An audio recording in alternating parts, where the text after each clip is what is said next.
Welcome back to the Manor. Julian McBain here, and this is my 64th Saturday vlog. 64 is a nice number.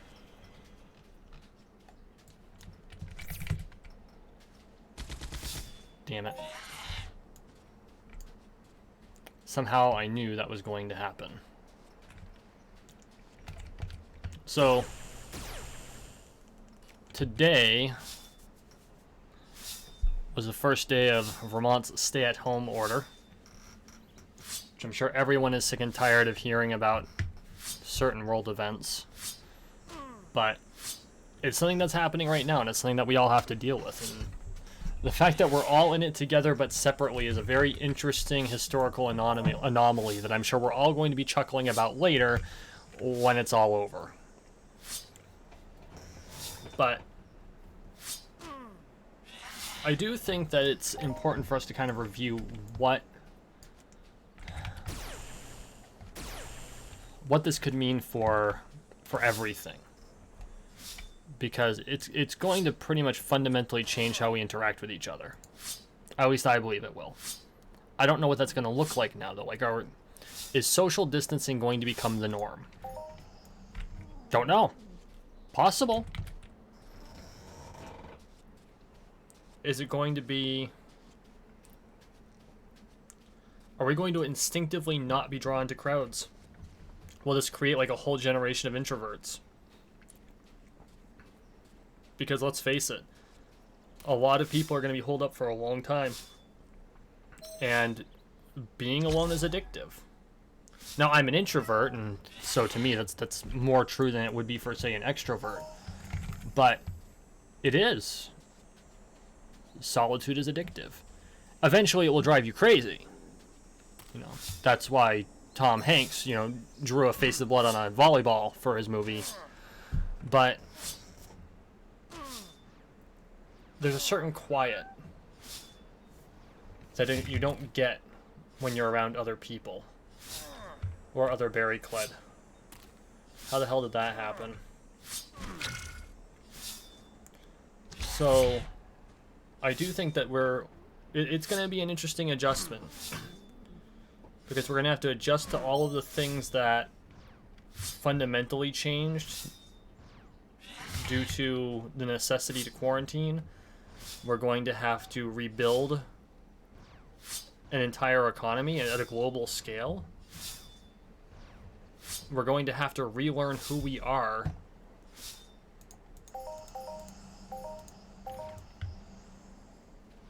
And what we plan to do. For a lot of us, this year is going to completely upend into their entire life. For others, those people who are working in critical industries, or if there are people like me who do YouTube providing entertainment, which is not a critical industry. Global! Wow, that's like 40 ped. 43. Entertainment, though, it might become a critical industry in the short term. And I'm not saying that, this is an essential job for tons of people to do, but people are going to be bored. I mean, 2 weeks in, and I know people who are not doing well because they don't have enough to do. Perhaps their jobs can't be done remotely, or they're extroverted by nature and they can't be around people. A second global 33 ped. Holy shit. That's awesome.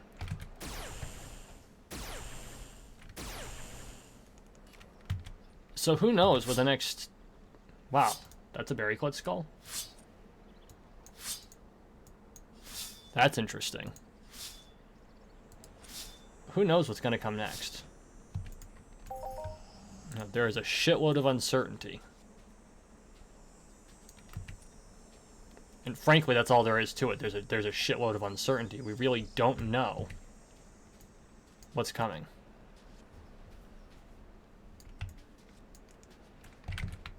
No. No, he must have taken out that player that was over here. Okay. We'll avoid him.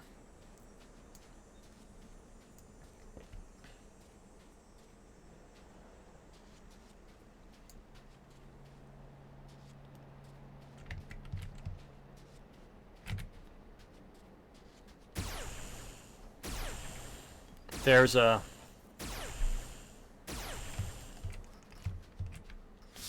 I don't know, I just lost my train of thought.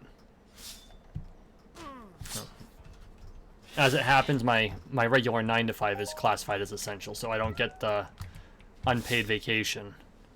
Although they're doing a lot with unemployment in my state. Most of the people that were working who can't work should be able to at least make up for that income. I don't know exactly how that works because it doesn't directly affect me, so I haven't put the research into it. But I'm glad to see that we're able to support those who otherwise would work but can't because of the pandemic. And I'm not saying that to discount those who cannot work for other reasons. We already have mechanisms in place to support them. But normally these people would have not had that support. So I'm glad to see we're able to extend that throughout the for the duration of this particular crisis. One thing that I do want to kind of address, though, in this vlog is the amount of stress this is causing everyone. Myself included. We are all facing a lot of things that we never expected to face in our lifetime. And, I mean, I've been trained for shit like this. Like, formally trained. And we're talking H5N1. We're not talking COVID-19. And for those of you who had, I believe I went through this once before, but for those of you who have not familiarized yourself with H5N1, H5N1 has a 60% fatality rate, mortality rate technically. It has a 60% mortality rate, and the assumed pandemic for that would have been extremely virulent, at least as infectious as COVID-19. So, if you do the math on that one, yeah, I'm handling it better than I might otherwise, and I know that there are people who aren't handling it as well. But it's because I got, for lack of a better term, I got pre-traumatized to reduce the amount of trauma it's inflicting now. Because, make no mistake, this is a traumatic event. It's a traumatic event for everyone worldwide, and we are going to be feeling the effects of this for a very long time. This will be something that our children talk about to their grandchildren. This is something that we will talk about to our grandchildren. Because they won't understand the scope of change that had to happen virtually overnight. My hope is that at the end of this, we can go back to some semblance of what things used to be. You know, normal. I'll go back to my fencing, and everyone has their jobs, and talk online, and things aren't completely nutsoid over the top. For the time being, we have to endure. It's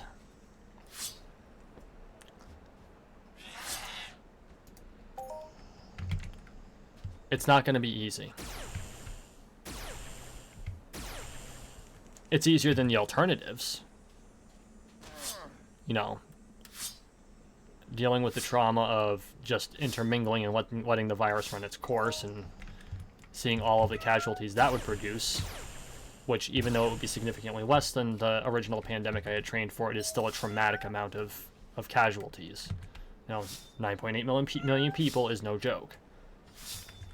Doesn't matter if it's only 3% of the population. And that's just in the United States. And so that's why it's good that we're taking it seriously, and we're putting ourselves through this to help reduce that number as much as humanly possible. Because unfortunately, it's a contagion. Contagions are beyond the scope of what humans can reasonably control. We can reduce, we can isolate, we can prevent, we can influence. We cannot directly control a contagion. We have to bind it within its own limitations. We have to use those limitations against it until we can come up with a vaccine or some other useful treatment. And so that's what we're doing, and that's going to bend the curve, as they say. And so I'm hoping that all of you are being safe and that you're staying in your homes and socially isolating. For those of you who have been classified as essential workers, you know, practice good, safe practices. Wash your hands frequently. I know you're hearing this from everyone. I want to reinforce what's being said because I think that's my responsibility. So, okay, on the less heavy subjects because I don't want to be talking about that the entire vlog, and we're hearing it everywhere.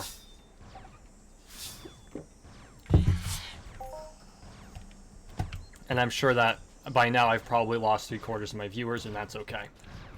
So now you get to hear me geek out for a minute. I just finished the Star Trek Picard season finale. Frickin' amazing. Like, all the feels, all the emotions.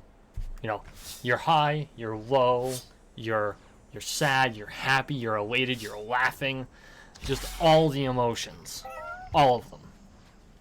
In the span of about 60 minutes. Like, holy shit. The whole season, the whole series so far, the entire first season, was just amazing. Well created, well produced, well written. Like, there was not one poorly written episode in the entire season. And I've watched me a lot of Star Trek in my day.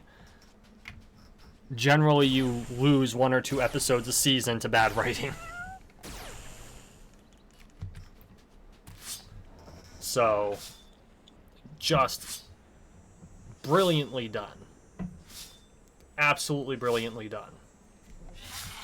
So for those of you who have been Trekkies in the past, or for those of you who have never tried Star Trek, I give a heartfelt recommendation.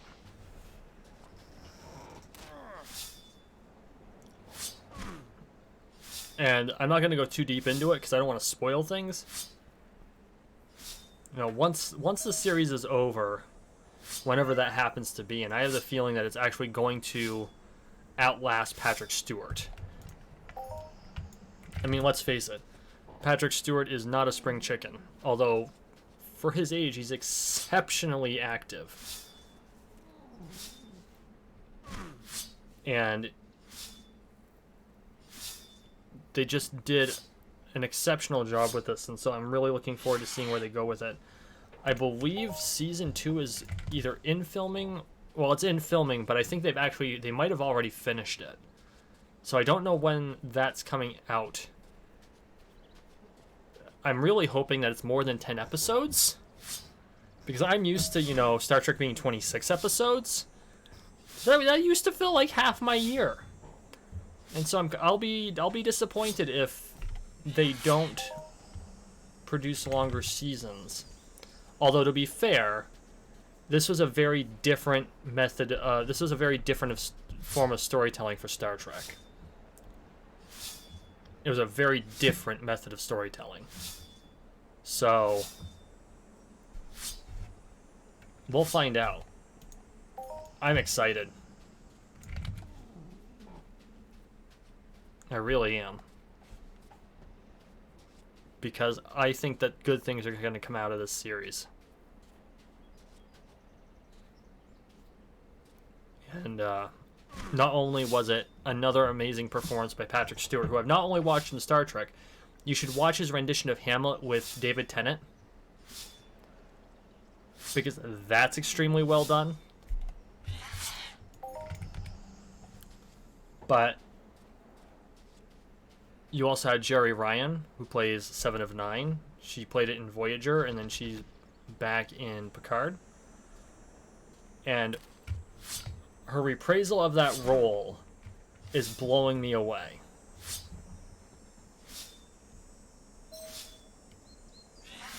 It's absolutely blowing me away. So, just a fantastic job. And then the new people, or I should say, you've got Jonathan Frakes and Marina Sirtis. I believe I'm pronouncing that correctly. I'm sorry if I'm not.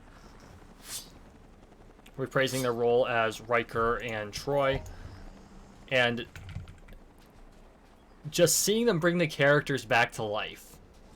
You know they got to be living in their heads somewhere, right? Like, it was as if the adventure had never stopped.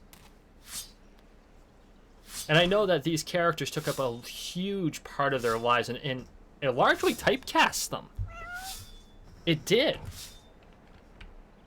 Like, Marina Sirtis, I've seen her do cameos in other shows, and it appears like she goes through great lengths to disguise the things that would associate her with Deanna Troi. And she's such a great character actor. And so it's a shame that she might have been typecast in that way. But at the same time, it's almost as if, like, I saw her in Bones. I think it was an episode of Bones. And I'm not going to get into the details of that episode, because if I tell you too much about her character there, it'd get really spoilery. But she was in an episode of Bones. It took me half the episode to realize who the actress was playing this person. That's how well she disguised herself. And her character acting was just completely on point. But I don't know, and this might be because of typecasting, and I recognize that. When the people who play these Star Trek characters, the people that I grew up with watching as Star Trek characters, and I've seen them in other things, with the exception of Patrick Stewart, because he was classically trained in theater, and so like he can get into the roles that he did in Hamlet, and it looks completely natural. And I'm not seeing Jean-Luc Picard, I'm seeing the King, I'm seeing Professor X. But there's a confidence that they hold in them, I think, when they're playing these characters. There's a certain confidence they have that doesn't necessarily come out in all of the characters they play. And I think it's because they played these characters so long that it's no effort for them just to snap right back into that role and bring out all of the mannerisms and all of the character in these characters. And I was completely blown away. And I was also blown away a lot by Jerry Ryan's reprisal of 7 of 9, because it wasn't what I was expecting. Now, to be fair, I did not watch Voyager all the way through, and I really need to. I have watched a lot of the Borg episodes, primarily so that I can understand her character better, because she plays such an integral role. Or, you know, it's more like I wanted to understand the personality so I could get the character, and I didn't get... Well, like I said, I grew up with these characters, and this is the one character I really didn't grow up with, because I didn't watch Voyager until later, and then I kind of stopped just before 7 of 9 was really a thing. I guess is what it comes down to.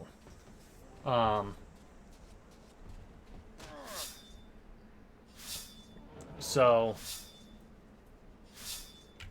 Okay, but I wanted to understand 7 of 9 better so I could compare her role on Voyager as it was to Picard, and I'm still working on that. Either way, even if it was a dynamic change, which I'm seeing the elements of Voyager 7 of 9, early Voyager 7 of 9, to the current 7 of 9, and I'm seeing where that development could have come from. And there's things in Picard that really show where the development came from too. I think it was very well done. Okay, so for the new folks... let's start with Alison Pill? Yes. Alison Pill, who acts as Dr. Jurati, or Agnes. I haven't seen her in a lot of things, but she's one of those people that she gets on the screen and it's like, I should know this person. I should know this person from somewhere. And she plays the character of Dr. Jurati very, very well.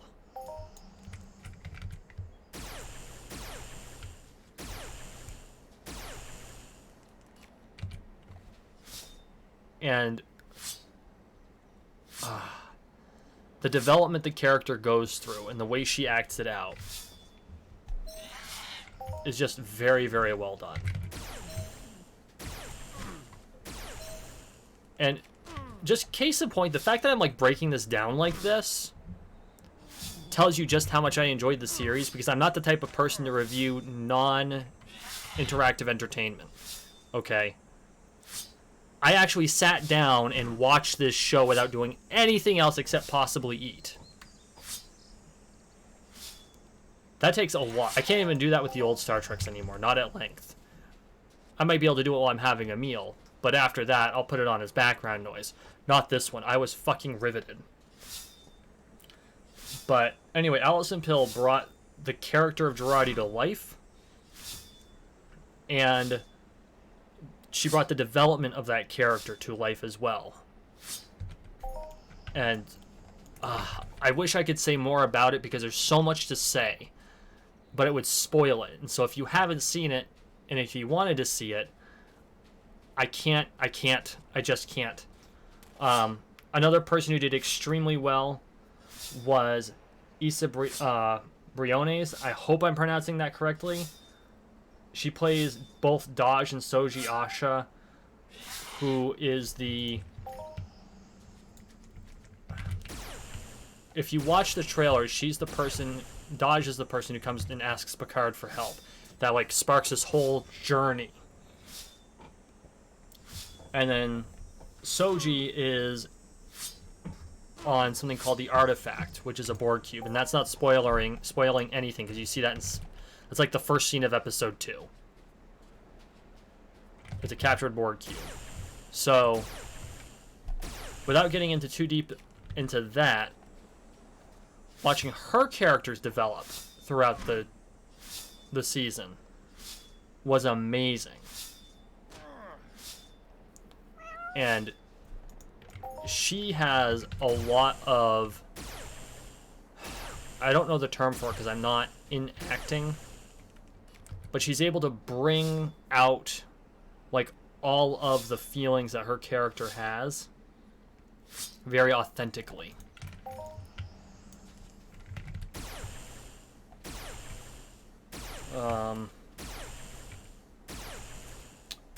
Michelle Hurd, who plays Raffi, who's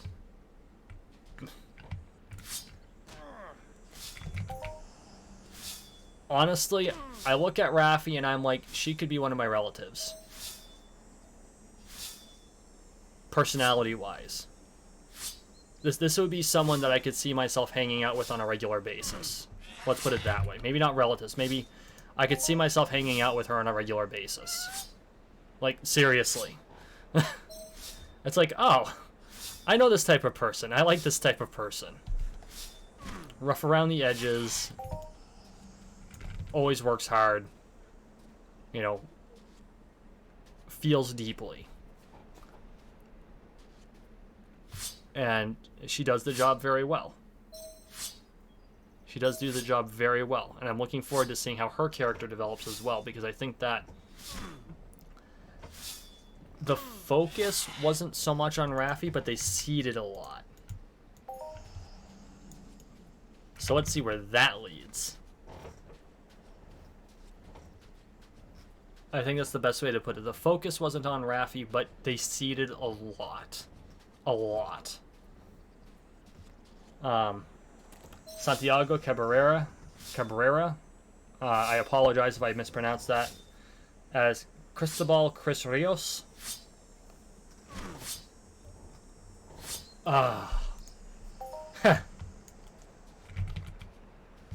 Yeah. What can I say about him without spoiling anything? This could have very easily been me. Let's put it that way. Like, I see... Everyone, I think, tries to put themselves in the shoes of a character in a show that they like. You know, most people want to be the hero. They want to be the hero, or sometimes they're the sidekick, you know, helping the hero along, giving them timely advice. Occasionally they're the sage.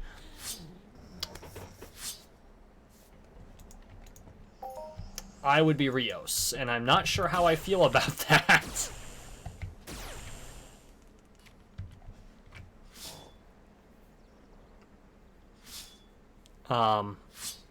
His acting is phenomenal because the actor, Santiago Cabrera, plays multiple characters as holograms. And all of them have different personalities. And there's like no discontinuity between them. Like, when you see the character in question, you totally expect that particular character to be out. It's not like, oh, I'm looking at this person and I'm expecting it to be this other. No, it's like, no, I know exactly who you are. I really want to see him in other roles now. I got to look up his filmography and see what else he's played in, because he's just hilarious, man. He absolutely is, and he knows his timing is completely and 100% on point. It is 100% on point. And so they just did a great job.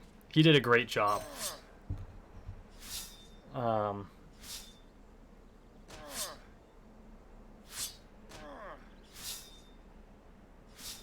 And then Evan Evagora,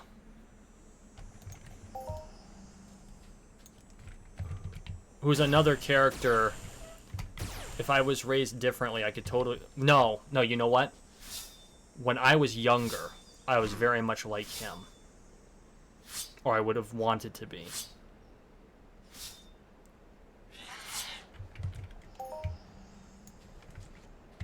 Whoever did the casting for this needs a raise. Evan plays his character well. If he does his own stunts, oh my god, like, I can't move like that. When I was his age, I might have been able to if I put a lot of practice in, but like, I look at some of the things that he does and it's just like, that would hurt like every muscle in my body.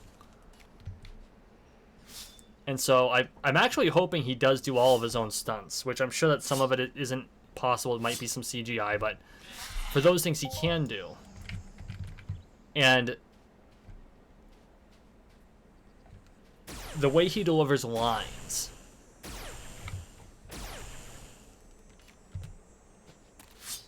is phenomenal. Like, his tone is perfect. I have the feeling that Patrick Stewart worked with a lot of these people to get that down, because I could almost see the series being done on a theater stage more than in a sound studio or in a movie studio. That's what it feels like. It feels like they created it for the stage, but had all the amenities of a movie studio, and they brought that out with, amazing special effects, because, well, it's Star Trek, and Star Trek will always be at least 2 steps ahead of any other special effects crew after, the original series. Which, to be fair, when they produced it, they didn't have a lot to work with. They did a good job. So, okay, guys, I'm going to cut it there. Thank you for watching. Thank you for listening. Please like, share, and subscribe down below. We are on the road to 13 million subscribers, one subscription at a time, so make sure you subscribe. As always, thank you for all of your support. Everyone, you all have a wonderful night.